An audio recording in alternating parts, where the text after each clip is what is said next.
The call arrived at 8:22 on a Thursday morning, late enough that I had already made coffee and was standing at the kitchen window watching the light come off the lake. My mother's voice was bright when I answered. It had that particular brightness she used when she had already decided something and was calling to inform me of it rather than discuss it. "We're thinking the second week of August," she said. "Same as always. Your father already mentioned it to your Aunt Bev, and she's in. Once Bev's in, everyone's in. You know how it goes." I knew how it went. I was standing in the kitchen of the house I had owned for 4 years, the one I had bought with money I had saved across 11 years of property management work, the one that sat on a private lot outside of Brainerd, Minnesota, with a dock that needed resealing every spring, and a furnace that I had replaced out of my own account the previous November for $9,200. My parents had visited twice since I bought it. They had not helped me move in. They had not seen the furnace bill. "How many people are we talking?" I asked. "Oh, the usual crowd. Bev and Rick, their kids, your cousin Darren and his wife, a few of the Halvorsons from your father's side." She paused. "Maybe 18 all told. Give or take." 18 people. 7 nights. In a house with 3 bedrooms and 1.5 baths. "I'll have to look at my calendar," I said. "Marta." Her voice shifted just slightly. "It's a tradition." I told her I would look at my calendar, and I would call her back. She said that was fine, said your father will be glad, and hung up before I could say anything else. I stood at the window for a while after that. The lake was flat and silver in the morning light. A pair of grebes were working the shallows near the dock. I watched them until my coffee went cold. On the counter behind me, still in its title company envelope, was a mailing I had received from the county office in Brainerd 3 weeks earlier and had not yet opened. "My name is Marta Lindqvist. I was 37 years old that August, and I had been managing residential and short-term rental properties in central Minnesota for going on 12 years. I knew what it cost to run a house. I knew what it cost when other people ran your house without you in it. I had grown up the middle child in a family that operated on a kind of benign disregard for individual property. Not malicious, not calculated, just assumed. What was mine was available. What was available was communal. This was framed as generosity, as family, as the way things work when you love people. I had accepted this framing for most of my childhood and a good portion of my adult life. The Brainerd house had taken me a long time to see as mine in a way that had any weight to it. I had bought it at 33. After the sale of a small duplex I had owned and managed myself for 6 years. The profit from that sale, combined with savings I had accumulated by living frugally through my late 20s, had given me a down payment large enough to keep my monthly costs reasonable. I had done the inspection myself. I had negotiated the closing costs. I had driven the 2 hours from Minneapolis on 3 separate weekends to meet with the previous owner, a retired school administrator named Voss who had been particular about who he sold to and had wanted to make sure the dock would be cared for. I cared for the dock. I cared for the furnace. I cared for the roof, which had needed 2 squares of new shingles replaced the first autumn I owned the place, a job I had managed and partially supervised myself over a long October weekend. My parents had never asked what any of this cost. They had expressed pride in a general way, the kind of pride that did not attach itself to specifics. "Your father tells everyone about your house. Your mother says we raised an independent woman." What they had not done, in 4 years, was ask to help with anything. What they had done in 4 years was refer to it in conversation with other family members as the lake house as though it were a shared asset, a place that belonged to all of them in some ambient way that did not require documentation or consent. I had noticed this. I had not said anything about it. The in-person conversation happened 4 days later, on a Sunday, at my parents' house in Duluth. I had driven up for a reason unrelated to the August question. My father had a birthday the following week, and my mother had asked me to come for an early dinner. I had brought a bottle of wine and a card. I had planned to stay 2 hours. My mother had the list ready before I finished taking off my coat. It was handwritten on a yellow legal pad, 18 names in 2 columns, some with notes beside them. Bev plus Rick plus kids 4. Darren plus Stephanie. The Halvorson cousins 3. At the bottom of the second column, she had written sleeping arrangements TBD and underlined it twice. "I thought we'd put the Halvorsons in the loft," she said, setting the pad on the kitchen table in front of me. "And Bev and Rick can have the main bedroom, since Rick has that bad hip. The kids can do sleeping bags in the living room. They won't mind." My father came in from the back hallway, saw the pad on the table, and sat down across from me with the comfortable ease of a man who had already had this conversation internally and found it satisfactory. "Good turnout this year," he said. "Bev's excited. She's been talking about it since Easter." I looked at the list. I looked at the sleeping arrangements. I looked at my mother's handwriting assigning my main bedroom to my aunt and uncle. "We do this every summer," my mother said. She said it the way people say things that are not arguments so much as weather, conditions you simply exist inside of. You have the space. It would be a shame not to use it. My father nodded. "It's a big house for one person." I let it sit there. I looked at the list again. I counted the names. 18, as advertised. "When are you thinking exactly?" I asked. "Second week of August," my mother said. "The 9th through the 16th. 7 nights. Plenty of time for everyone to settle in." She smiled. "You don't even need to be there, Marta. We can handle everything." My father picked up the wine bottle I had brought and turned it to read the label. "Nice," he said. "Should we open this now or save it for the birthday?" "Save it," my mother said. I said that sounded fine. I said I would think about August. My mother said there wasn't much to think about. She said Bev had already started looking at what to bring for meals, that between 18 people there would be plenty of food, that everyone planned to pitch in, and it would be easy. She said easy the way she said tradition, as a condition that existed independent of anyone's labor. "What about the access codes?" I asked. "Oh, Bev can get those from you ahead of time," my mother said. "Or we can just leave a key somewhere. Whatever's easier." I said I would think about it. My father said there was no reason to overthink it, that the whole point was for everyone to relax, that the house was just sitting there all summer anyway. I asked what everyone planned to do about parking, since the gravel lot off the access road held for vehicles. My father waved his hand. "People will figure it out." My mother said the Halvorsons always brought their camper and could park it at the edge of the lot. She said this as if she had driven the access road, as if she had stood where it narrowed near the birch stand and seen what for vehicles actually looked like parked there. She had not. I said that sounded fine. My father agreed that it was simple enough, and we ate dinner. My mother talked about Bev's youngest starting high school. My father talked about the new dock equipment he had seen at a sporting goods store in Superior and thought might work well for the boat launch. He said the boat launch, meaning mine. I listened. I did not say anything about what I was already planning to do. I drove home in the dark on a two-lane highway through the pines. My first spring owning the house, I had driven up in late March to check the property after the ice went out. That was 2020. The access road had heaved badly in the freeze-thaw cycle, and there was a section near the turnoff that had washed into a shallow ditch. I spent a Saturday filling it with gravel I bought from a supplier in Brainerd, hauling it in the bed of my truck in 3 loads. My father had called that afternoon to ask how the house was looking. I told him about the road. He said that sounded like a lot of work. I told him it wasn't too bad. He said, "Well, good," and asked if I was coming back for Easter. I was not. I had work that week.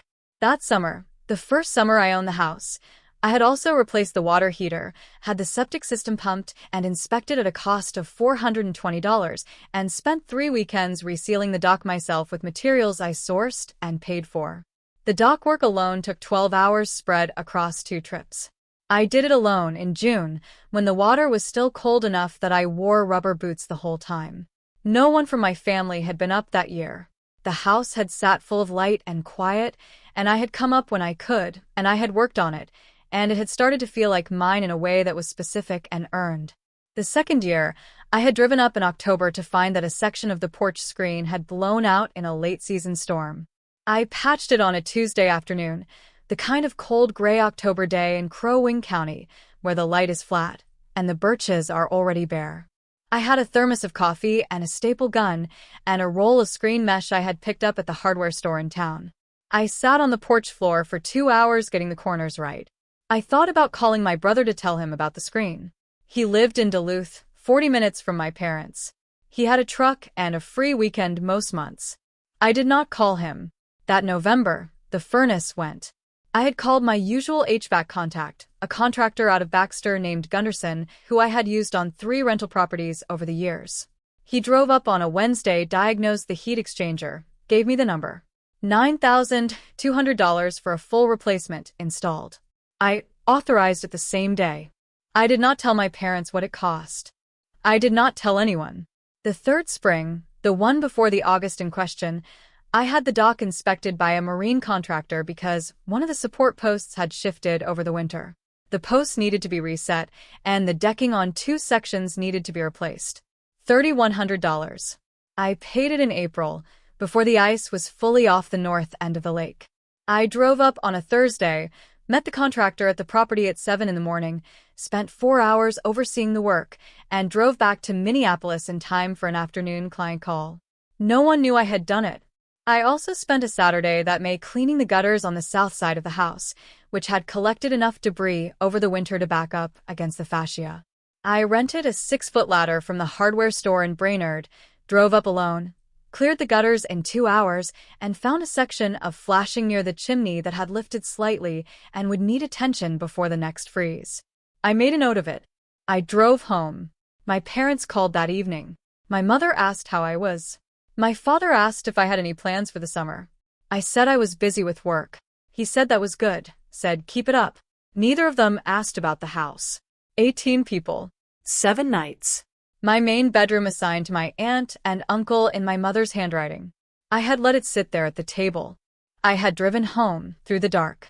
And I had started thinking, clearly and without any particular heat in my hands, about what I was going to do.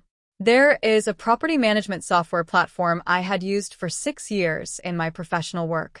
It handles reservations, access codes, guest communication, and owner lockouts. I had set up the Brainerd house on the platform 2 years earlier, not because I rented it commercially, I did not, but because the access code management was useful when I needed contractors in and out without my being present, and because the platform's reservation calendar integrated cleanly with my work systems. I had never activated the owner lockout feature on the house. I had never needed to.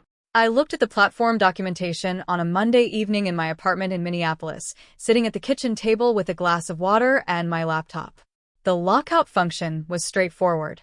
You designated a date range as an owner-blocked period. The system locked all access codes for that range, rejected any external reservation requests, and sent an automated notice to any previously confirmed guests.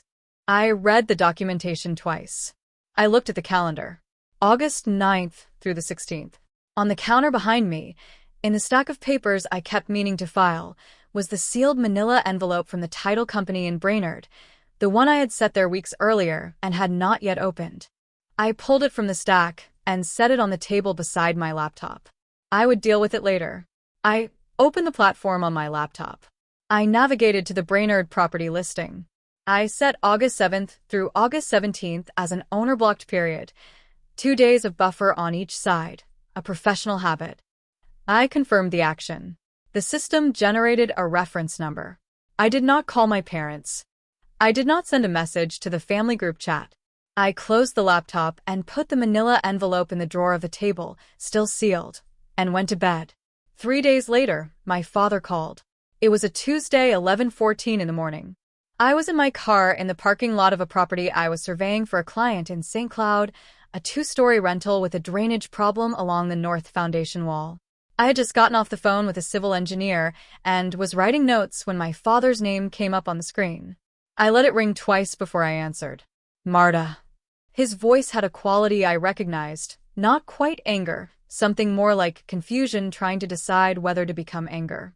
Your Aunt Bev tried to set up the reservation for the house. Through some website. It says the property is locked. Yes, I said. A pause.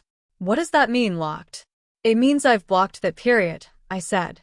On the property management platform. Another pause, longer. Why would you do that? I looked at the foundation wall through my windshield. There was a visible hairline crack running from the corner of the first floor window down to the grade level. I made a note about it. Because I have other plans for the house that week, I said. Marta. He said my name the way he said it when he was trying to establish something. Your mother already told Bev. Bev told the Halvorsons. Everyone has cleared their schedules. I understand, I said. This is a tradition. We've been doing this for years. I didn't correct him. We had done it once, 3 summers ago, when the house was new and I hadn't understood yet what it would cost me to say yes. Once was not years. Once was not a tradition. I'll let you know when I have a window that works, I said. I have to get back to a client. Marta, this isn't just about the house. This is about families showing up for each other. That's what we do. I looked at the hairline crack in the foundation wall. I made a note about the depth of it, the way it tracked toward the grade. I hear you, I said. I have to go. My father said Marta again, a third time, with more weight behind it. His voice had the quality of a man who expected the weight of it to be sufficient. I said I had to go, and I ended the call, and I sat in the parking lot for another minute looking at the crack in the foundation wall, and writing down everything I needed to write down. The manila envelope was still in the drawer at home. I had not opened it yet. My parents stopped calling after the 3rd day. My mother sent a text on Wednesday evening that said simply, "We need to talk about this, Marta." I read it and set my phone face down on the counter. My father sent one the following morning that said, "This is not how family works." I read that one too. The following weekend, I drove up to Brainerd to reseal a section of a dock that had started to lift along the east edge. It was a Saturday in late July, warm but overcast, the kind of day that sits gray and still over the lake and makes the water look like pewter. I brought coffee in a thermos and the sealant and a brush, and I worked for 3 hours on my knees on the dock planking while a pair of loons called somewhere out in the gray.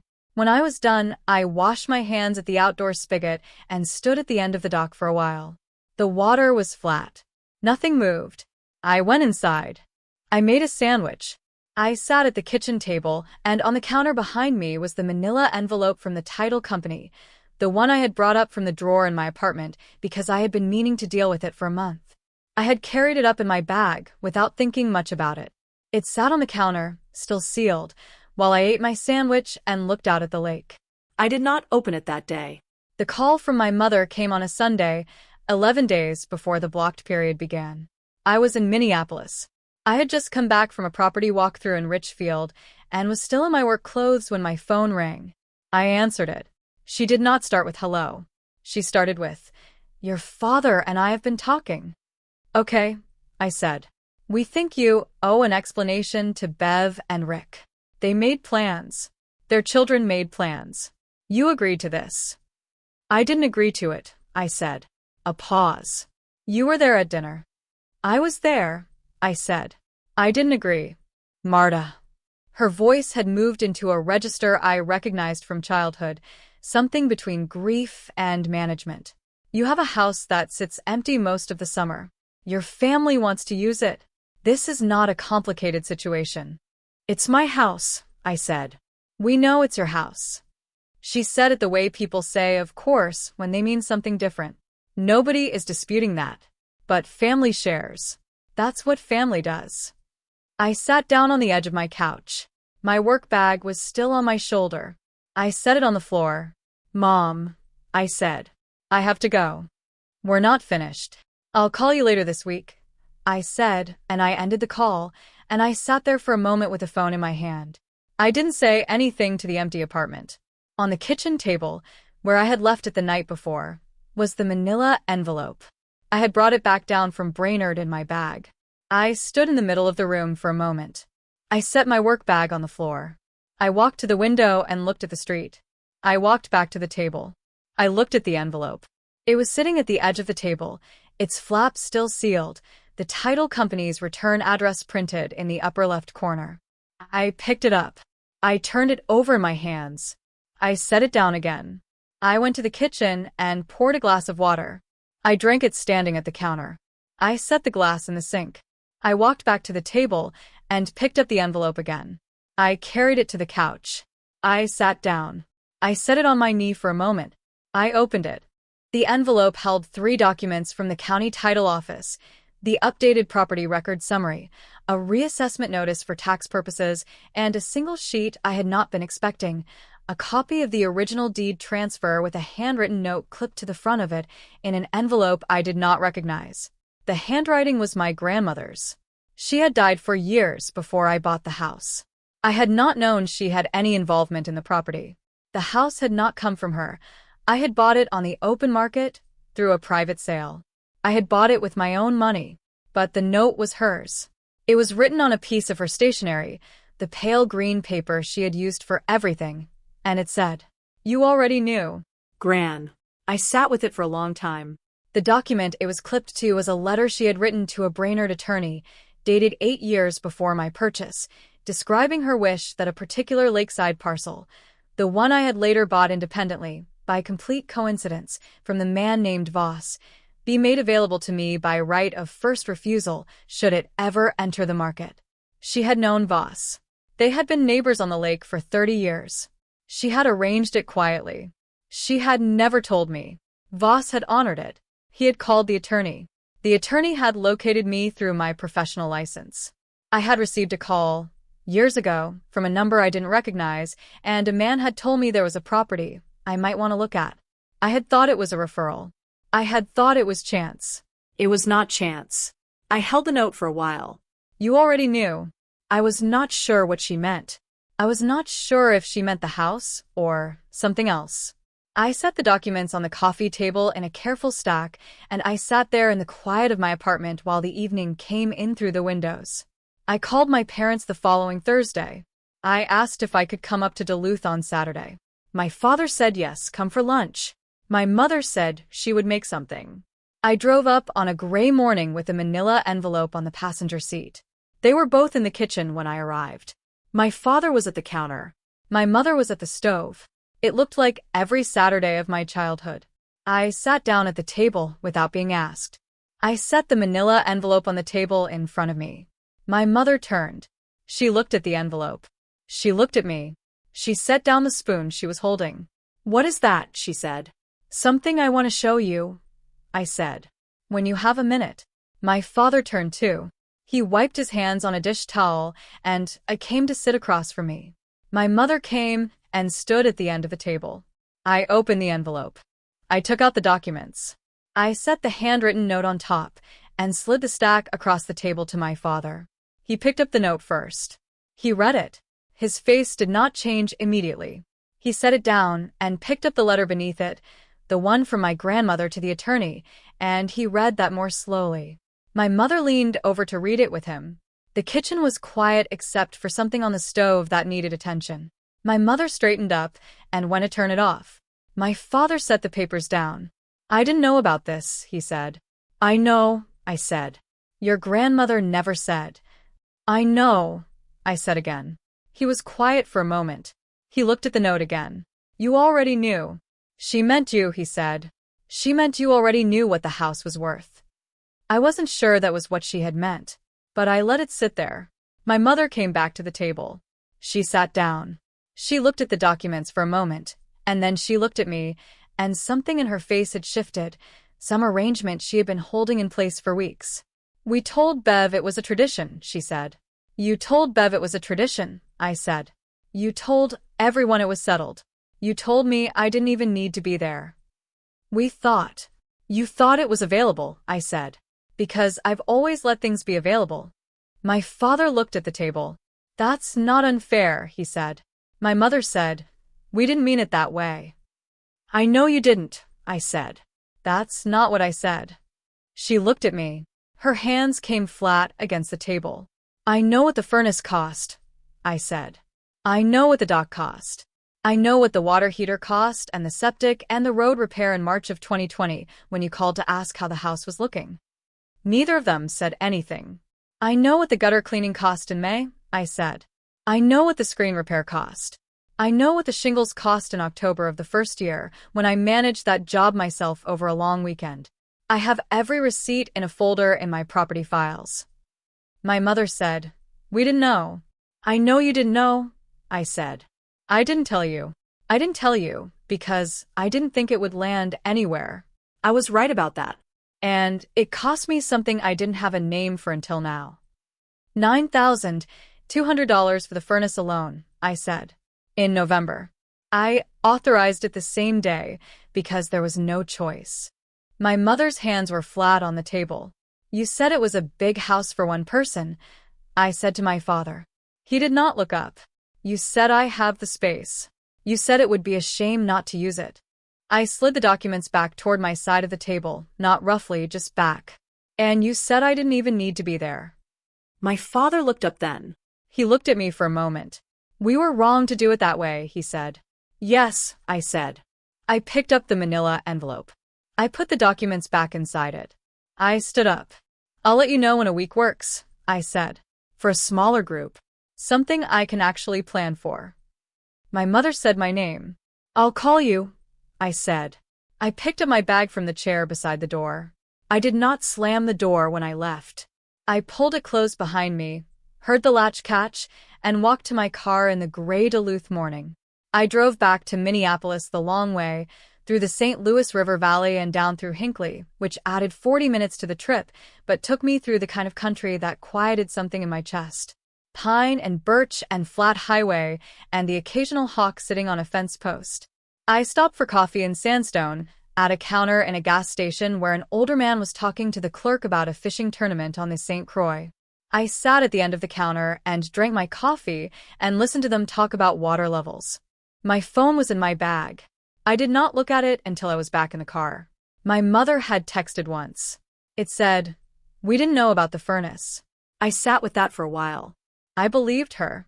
I believed they had not known because I had not told them, because telling them had not seemed like something that would land anywhere useful. I had been right about that, and also it had cost me something I had not quite named until now. I typed back, "I know." I put the phone in my bag and drove south through the pines. 2 weeks later, a small package arrived in my mailbox in Minneapolis. It was from my father. Inside was a card, his handwriting, not my mother's, and inside the card was a check for $9,200. The card said, "For the furnace.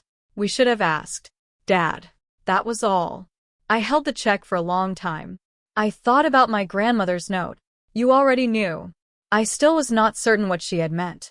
But I thought about the way she had arranged the right of first refusal without telling me, quietly, through an attorney, across years. I thought about the way she had trusted me to find my way to the things she had already seen for me. I deposited the check.